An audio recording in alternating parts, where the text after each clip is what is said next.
Hey, the Switch 2 came out, so Nintendo is probably swimming in money right now, but what about their main man Mario? And also the green one. Hey friends, last time we visited the Mushroom Kingdom, I figured out how constantly hitting all of those bricks would affect the titular twins long term. And if there's one thing the comments of that video really wanted to call me out on, it's that I said they hit the bricks with their heads. But if there's another thing they kept bringing up, it's that I used the wrong figure for the Sarbamba. Damn it. But if there's something exactly one person questioned, it's that I said Mario is richer than Luigi. And that's the one I want to talk about. Because after all, it is true that Luigi has at least 2 different mansions, but let me remind you that Mario has a private island with a castle and a giant statue of himself, complete with an entire level dedicated to his balls. But I'm getting ahead of myself, because while a huge plot of land and a fancy building on it are both pretty obvious signs of wealth, they aren't the only ones. So, to truly tell which twin takes the title of top-earning toilet technician, we have to examine all of their financial assets. Broadly speaking, when referencing somebody's total portfolio, we can break it down into liquid assets that are either spendable money or are very easy to convert into spendable money, like cash, stocks, and precious metals, and non-liquid assets that still have value but take more time and effort to get that value, like rare collectibles, vehicles, and real estate. In the case of the Mario Bros, while there are some vehicles and Luigi has some antiques, I think the majority of both of their net worths probably come from 3 major categories. The gold coins they collect on their many adventures, the paychecks from their many jobs, and yes, the very extravagant properties, both residential and commercial. In this video, I want to take a look at all of that. Let's start with the coins, because that's the first thing I think of when picturing money in the Mario franchise. Here are the 21 mainline Super Mario platformers, and here's a breakdown of which ones each brother participated in, which makes now a good time to establish some ground rules. Over the course of this video, generally I will only be including the original versions of games, no ports and no remakes. However, I will make exceptions for games that significantly change something, such as making one of the Mario brothers playable who wasn't before, like in the case of Super Mario 64 DS. With that out of the way, now we need to figure out how many coins are even in any of these games, and luckily for me, somebody already did the work there. Unluckily, they did it a while ago, and now there's a few more games to account for, and even more unluckily, the original source for these numbers, which came from a company called GIFGAF, is no longer available, and has no archived page that I could find, meaning I can't verify how they did their counting. So, I personally combed through every level in the original Super Mario Bros., counted up the coins, and got a total of 1,101, which isn't exactly the same as GIFGAF's 1,089, but it is close enough for me to trust almost all of their numbers as ballpark estimates. The only other total I'll change is this one for New Super Mario Bros. 2. I know it's a game all about collecting coins, but since it's presented as a big achievement to reach 1 million, I highly doubt that's only the 10% mark. Since the good people at GIFGAF managed to miss a few coins here and there when going over the levels, it's only reasonable to assume that Luigi and his brother might do the same. After all, they aren't there to get rich, there's almost always a princess to rescue or a world to save, so while someone like Wario might stop to pick up all of those coins, I imagine that the heroic Mario brothers, if acting in character, would probably only pick up what they directly come across, which I'll estimate at around 25% of the total coins in each game. The exception to that is Super Mario Land 2. The game takes place entirely on Mario's own property, so all of those coins are probably already his, whether he collects them or not. With that out of the way, we still have these 3 games, and unlike the original Super Mario Bros., these ones don't have fully documented maps, so to save myself from having to manually count every coin in each of them, I'm going to assume they have somewhere around the average coin counts of similar games. We can see that there's a break in average coin count starting right around here, where all the games start having a lot more coins. So, for New Super Luigi U and Super Mario Wonder, we can take the mean of the other 3 new Era 2D games, dropping NSMB 2 for being an outlier, and make an educated guess that they likely have somewhere around 8,723 coins. And then for Super Mario Odyssey, 3D World and 3D Land aren't super similar, but there aren't any other open world titles quite like Odyssey, so they'll have to do. Now that all those counts are as accurate as they're gonna get, we still need to figure out how much the coins are worth.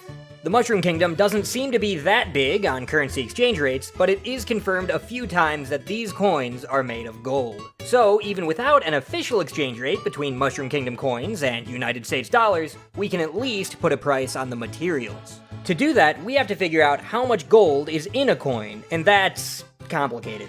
They don't always seem to be the same size, or even the same shape, so instead, we have to do something much more annoying. Last time, we already determined that Mario, in his super form, is 155 centimeters tall, and since that's the only height confirmed outside the games, Super Mario becomes our ruler and all other size differences between the games must change around that. Meaning, all we have to do is boot up every single game, measure Super Mario, and then measure some coins he's standing next to. For most of the 2D games, this is pretty easy, since doing pixel measurements on sprites is just counting.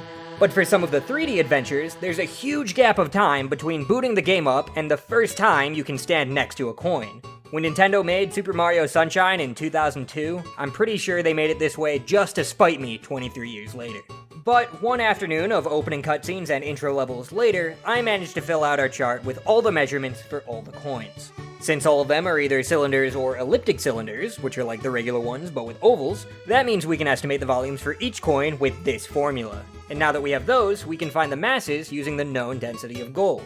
They range from a pretty heavy 386 kilograms in the original Super Mario Bros., and also Lost Levels, to a very heavy 3,858 kilograms in the very next game. That's 8,506 pounds of pure gold per coin, making each one heavier than 3 2,500 Elantras. I don't really know if I should count Super Mario Bros. 2, because not only am I not sure these are still gold coins, I always thought the whole game was a dream. But then last time when I said that, I got corrected, and then when I went to look it up, it turns out there's a whole debate over if it's really a dream. So I don't know, it won't matter a whole lot in the grand scheme, but let me know if you think it should count.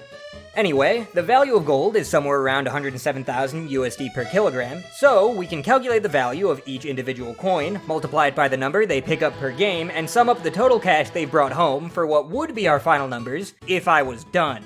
Because obviously, I'm not gonna just do the mainline platformers, that's what a sane person would do. But Mario and not Mario both collect coins throughout a lot of other games, meaning I get to spend another few days measuring them. Yay. First, a disclaimer. For this video, I compiled data from 290 games, 11 movies, 266 episodes across several TV shows, 322 issues across several manga series, 50 books, and 62 comics that the Mario Brothers appeared in. But I did not spend a 6 months straight fully playing, watching, and reading everything. I also didn't consult a panel of historians and economists for the next section, nor did I become an expert in appraising real estate for the one after that. Basically, what I'm saying is that pretty much all my numbers are Fermi estimations at best, and if at any point I say something that seems a little off and you know better, go ahead and leave a comment and I'll update the final spreadsheet linked in the description. Despite me looking through all that other media, there's shockingly little coin collecting outside the games, so let's run through the rest of them. Starting with the Mario Kart series, as of the writing of this video, there are 10 Mario Kart games in which coins appear. And fun fact, in Super Mario Kart, Super Mario is the same height standing as he is in the kart. That's convenient. The rest of them are less convenient, but I made it work. After that, I did my best to estimate how many coins you could collect in each game if you played through every course a single time, based on my knowledge, research, and some gameplay of each. And finally, when it comes to how many of those coins get picked up, unlike the platforming adventures, I think in these games it's a lot more likely that the brothers might try and make as much money as possible. Moving on, I don't have a whole lot to say for the rest of the sports games. The majority of them don't feature coins, and the ones that do often only do in certain modes. Here's what I got for those. For the RPGs and Mario & Rabbids series, I struggled a lot. In most of these games, coins are fully renewable even without replaying levels, so the idea was to base it more on how many total battles you can expect to see, and then divide it evenly based on the size of the party. But I couldn't find information on the relative rarity of coins in each game to give them more unique estimates, making these totals probably the loosest. Feel free to chime in if you're more familiar with the titles. While we're on the topic of the Mario and Luigi series, because of Paper Jam, the Paper Mario series will not be considered. I know Shigeru Miyamoto said that all Marios are the same Mario, but Paper Mario is pretty clearly the exception since the two meet each other. Other major games that I don't think count are Yoshi's Island, since I'm pretty sure Yoshi's got dibs there, Mario Party, because it's a board game, and the Olympics games, since as far as I know, coins only appear in dream events, which, true to their name, don't really happen. Same reason I'm not sure if I should count Super Mario Bros. 2, and the same reason I'd estimate less coins are collected in Dream Team. Also pay attention to this one, it'll be important later.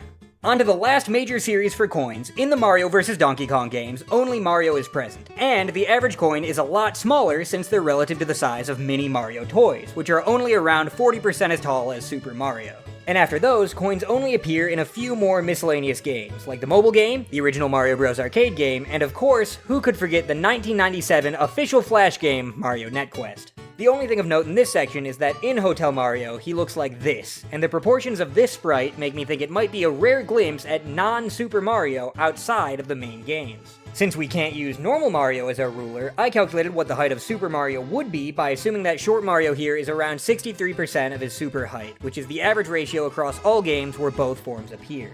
Now, with all of our totals estimated and all of our coins measured, we can finally tally up that across all of his adventures, Mario has stockpiled a staggering 388,998,934 kilograms of gold, while his Terminal 7 twins scraped together 379,436,105 kilograms, slipping behind by over $1 trillion in today's gold prices. But that's still only the first of our 3 categories, and when most people think of these two, their first thought isn't a draconic hoard of treasure, because that's not what these characters represent. The Mario Brothers are average Joes, heroes of the working class, and when they aren't saving the world, they're fixing a sink.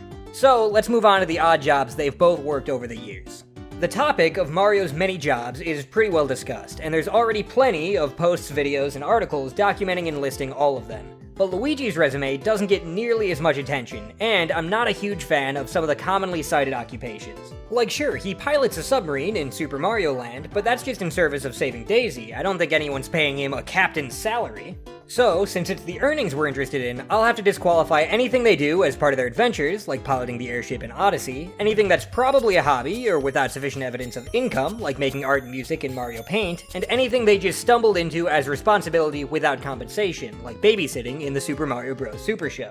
Some other things that don't count are also things I disqualified last section. For the Olympic Games, most athletes don't make actual income for their Olympic careers. The money comes from things like sponsorships, brand deals, and future endeavors, none of which we see happen in the series. And the Mario Party series, again, I'm pretty sure is just a board game. I don't think these characters travel to their local post office, organize it for a few minutes, and then leave. And enough of these games end in death that I don't think they're actually happening. But even with all those restrictions, I still tracked down 53 jobs between the two brothers' careers, and there's just a handful of culprits really putting in the work to inflate that number. Let's start with the sports games. Unlike Olympians, most professional athletes usually do make a salary, and there's a few things that make me think Mario and friends are playing professionally and not as a hobby. Across the various sports they play, they wear team uniforms, travel around the map to play in different locations, attract huge crowds of spectators, and play in giant stadiums. Sometimes they even build new stadiums just for them to play in. They definitely aren't just getting some buddies together and heading to the rec center. As far as the specific sports go, we got baseball, basketball, dodgeball, horse racing, soccer, golf, hockey, tennis, volleyball, and of course, go-karting. And that's only in sports games, but Luigi was also a professional boxer in the remake of the Game & Watch game, Boxing. Remember that remakes are allowed if they add new characters. A lot of Game & Watch games either feature the Mario Brothers or were remade to feature them, which makes our list of jobs also include cake factory worker, chef, firefighter, marine biologist, and soda factory worker. I am including both the original and the remake of the Game & Watch Mario Bros. Because the job they're doing is different between the two versions. After that, the single thing responsible for the brothers picking up the most professions is the 1992 digital coloring book Super Mario Bros. And Friends When I Grow Up, which was made to let kids explore potential careers through Nintendo characters. Every page is accompanied with a description, and near all of them heavily imply that these are proper paying jobs that these characters are doing. We see Mario be an armed forces pilot, an astronaut, an attorney, a barber, a carpenter, a doctor, a farmer, a forest ranger, a pharmacist, a police officer, a programmer, a sound engineer, a zookeeper, and a scientist. The exact kind of scientist isn't specified, but since he's discovering a cure for the common cold, I'd guess either a chemist or a pharmacologist. And also, a discovery like that is almost certainly Nobel-worthy, so that's another cool mill for Mario in prize money. The book also features Luigi as a teacher, a pharmacy store clerk, and a veterinarian, and both brothers team up to be business executives, non-go-kart race car drivers, and professional athletes, where Luigi plays some more golf, but Mario debuts as an American football player.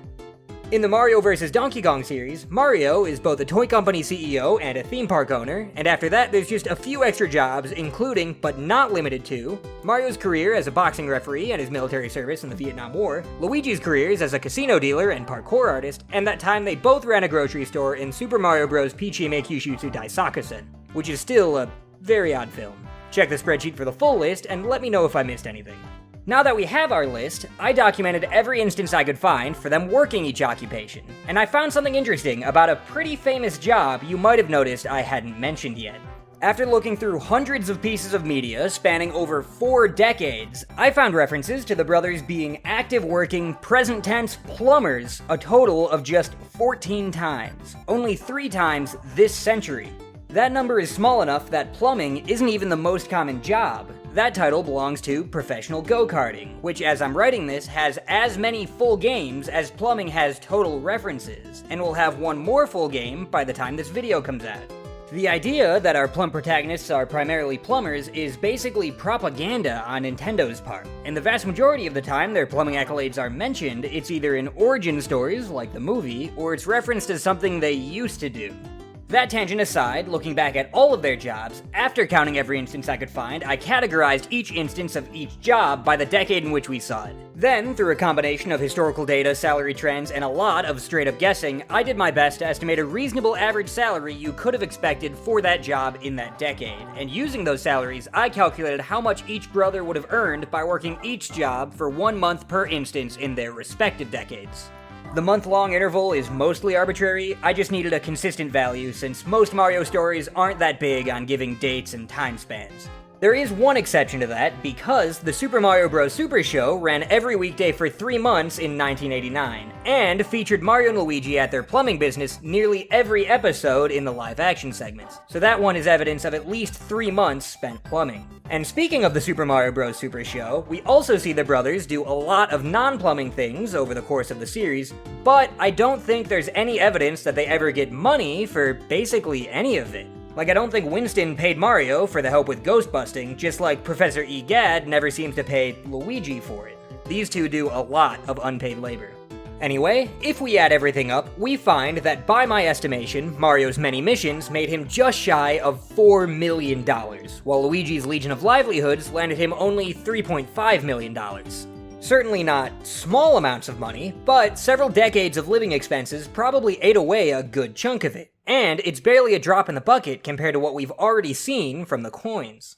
So, let's finally talk about that real estate, specifically Luigi's Mansions and Mario's Island.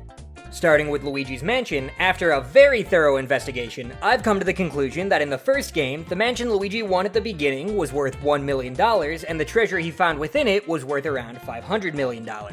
At the end of the game, the first mansion disappears, and he uses the treasure to build a second one in its place. But then, he also finds a nearly identical $1 million mansion in the New Game Plus style Hidden Mansion mode. And we know that one sticks around because we see it in the background of several side games. So, Luigi has at least one mansion worth $1 million, and a second one worth $500 million. Kind of.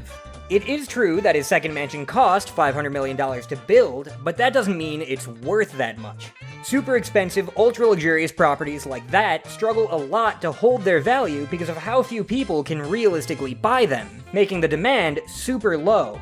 As a real-world example, here's a picture of The One, a similarly priced estate in Los Angeles built by this guy. But after failing to sell it for the intended $500 million for too long, his company went bankrupt and had to auction this place off for a fraction of the price. Properties like that can often lose 20 to 80% of their construction cost on sale, with one of the biggest variables being location. And unfortunately for Luigi, his mansion is in the middle of nowhere in a mostly dead forest known for its ghost population, so he's probably looking at the high end for value loss. The last thing we need to consider is that he did make it all the way back in 2001, and real estate does grow in value over time. But while most properties appreciate at roughly 4% per year, super expensive ones like this also struggle in that department, where their value rises closer to 2% per year, not even outpacing inflation. All that considered, Luigi's new mansion, which is its official title, is likely worth closer to $100 million in 2001 or $160 million today. With that settled, in the rest of the Luigi's Mansion series, as far as I can tell, he doesn't gain ownership of any new property, but he does collect more treasure. It isn't as much as in the first game, so let's make it easy and call it another $500 million between the two. Now on to Mario Land. Starting with the castle, if we head inside, we can measure it end to end as being 126 Marios, or 195 meters wide. It's also 3 floors tall, with the other 2 floors being considerably smaller for somewhere around 250 Marios, or 388 meters of total finished flooring. We never see it from the side, but assuming it's at least half as deep as it is wide, that's 75,000 square meters of floor space. It's a big place. Zooming out to the full map, the entire island is roughly 7 castles wide and 5 castles long, or roughly 1.4 by 1 kilometers. Those measurements are assuming both that this is the full width of the castle, we never see the outside on the left to confirm it, and that this island map is to scale, and neither of those assumptions are super safe. But if either of them were wrong, they would cause underestimates, not overestimates. Meaning, I can confidently say that Mario's private island is at least 1.3 square kilometers of land. Next, we need to find where it is, and according to this very cool video by YouTube channel Charlie and Luke, where they map out the Mushroom Planet, Mario's island is probably in close proximity to Sarasaland, the country Daisy is from. They don't say where Sarasaland is, but I can figure that one out. In the original Super Mario Land, we visit the 4 kingdoms that make up Sarasaland, and they all take inspirations from ancient civilizations. Specifically, those from Egypt, Bermuda, Easter Island, and China, respectively. If we plot those 4 on a map, it's not super helpful, they aren't very close to each other, but we can cross some of them off. The Muda Kingdom's Bermuda inspiration is more like Bermuda Triangle inspiration, which is to say aliens show up and that's about it. And the Eastern Kingdom does have the Moai heads attributed to Easter Island, but its residents also look like this, so it could be statues of them. All that to say, while those influences are sound out of universe, I don't think they necessarily mean Sarasaland is close to those places. That leaves us with somewhere vaguely in the Indo-Pacific region, which by my best guess puts Mario's island somewhere around here. Turns out private islands are cheaper than I thought, and in 1992, when we first saw it, you could get one in that area for around $45 per square meter, valuing Mario's 1.3 square kilometers at $60 million of land. His 75,000 square meter castle has an overhead footprint closer to 19,000 square meters, and back then, you could probably build a castle like that for around $300 million, less than Luigi's new mansion. But luckily for Mario, the location appeal of tropical private island is just a little bit higher than spooky dead forest, so his property will lose a lot less of that cost on sale, and probably even gain some value. Finally, the rest of the buildings on the island, like the giant pumpkin, giant house, and giant statue, ball level included, are cool, but believe it or not, there aren't a whole lot of real-world things like that I can look to for comparison, and I also can't imagine demand for stuff like that would be super high among the super wealthy. But they are finished buildings, and each one is almost as big as the castle, so let's call it a super lowball $10 million extra value for each one. That makes the total value of Mario Land somewhere around $400 million in 1992. Meaning if it also appreciates at 2% like Luigi's new mansion, it would be worth around $770 million today. But that's still not all the properties we need to look at, because Mario manages his Mini Mario Mega Corporation, and the Star siblings both have stake in several speedways. These ones are going to be looser estimates because I'm doing all this in a month and I'd like to sleep at some point. Let's start with the Mario Toy Company.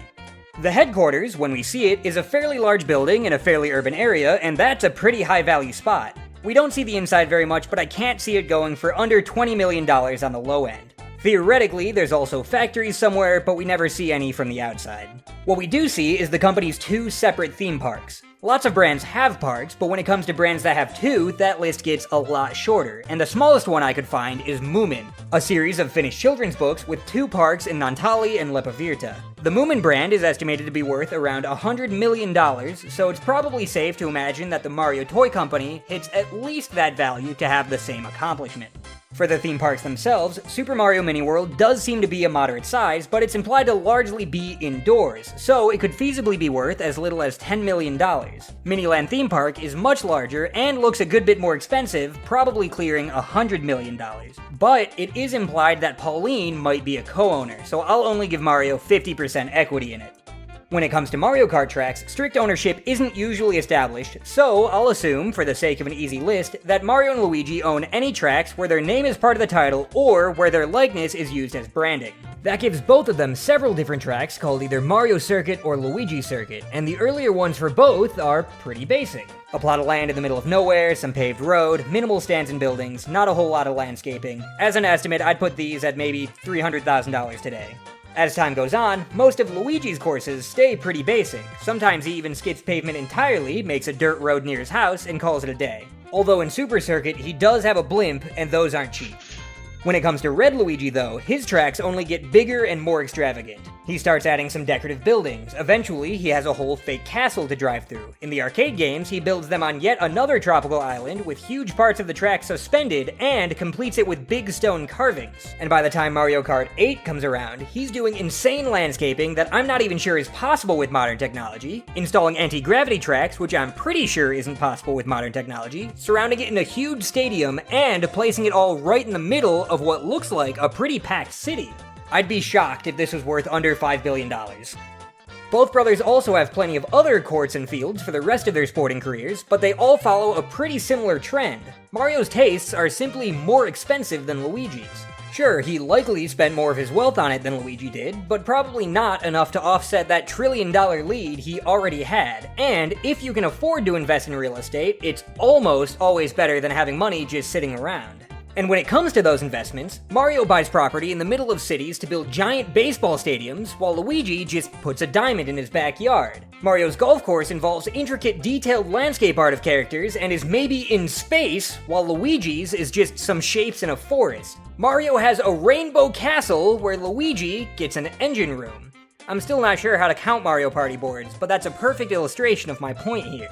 Speaking of things I don't know how to count, what about all of their other houses? Like this one in Super Mario RPG, or the one in the movie, or this one from Super Mario Bros. Peachime Kyushu Daisakusen.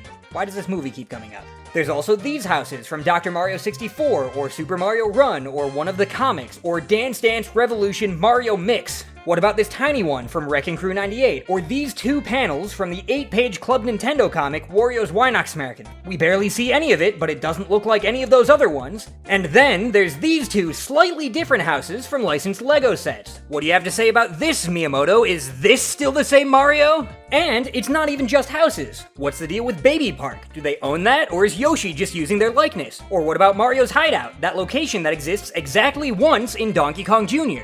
I don't even know what I'm looking at. Is this a warehouse? And worst of all, in Super Mario Galaxy 2, you can visit Mario Squared Galaxy.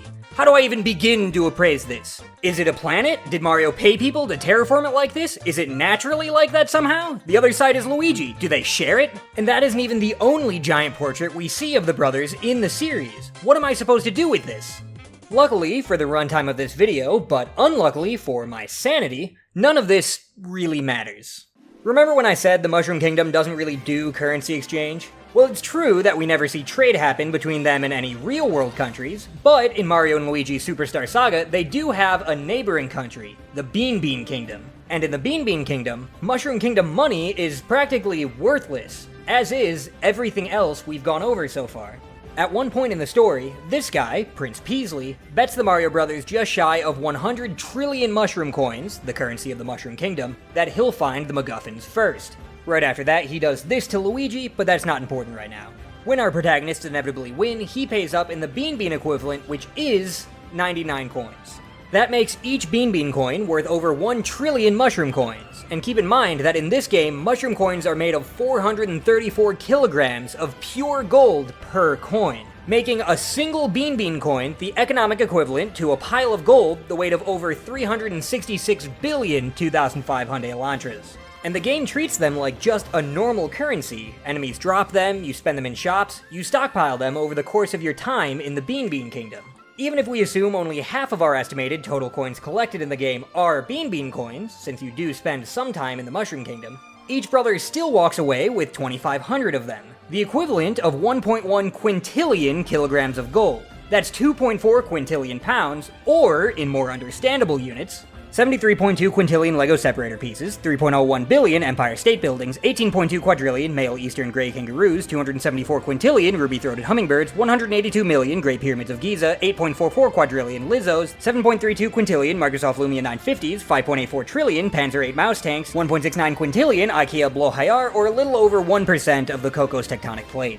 That much gold would definitely tank the value of the metal. Even the amount they had before would probably do that. But if it didn't, on this one adventure, both Mario and Luigi would be walking away with approximately 117 sextillion, 267 quintillion, 676 quadrillion, 767 trillion, 675 billion, $595 million.